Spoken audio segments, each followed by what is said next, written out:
ভন্ড, আমার বিশ্বাস হয় না। কি বললি?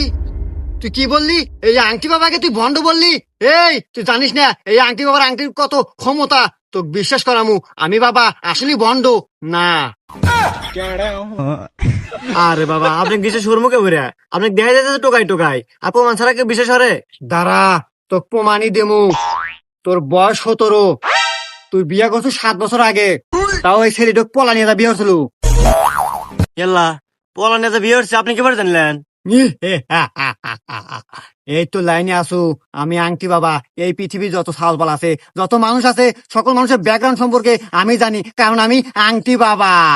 হুম, আমি আরো জানি তোর বউ একটু কালারে মার খাইছে, শ্যামলা। আর তোর বউয়ের নাম রোজিনা।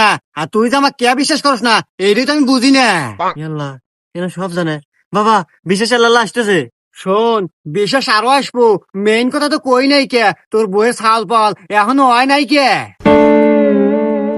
কারণ তুই আর্থিকভাবে সক্ষম থাকলেও বিশেষ মুহূর্তে খুবই দুর্বল। বাবা বাবা, লজ্জার খুঁড়িতে রাত দিয়েন না, আমার সালবা লোবো কে হে কথা কন।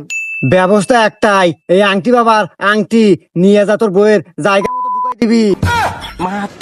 হ্যাঁ বাবা, কি করেন না জায়গা মতো ঢুকাম মানে? আরে বোকা, আংটি মানুষ কোনে নাই, আঙ্গুলে, তুই আঙ্গুলে ঢুকাই দিবি।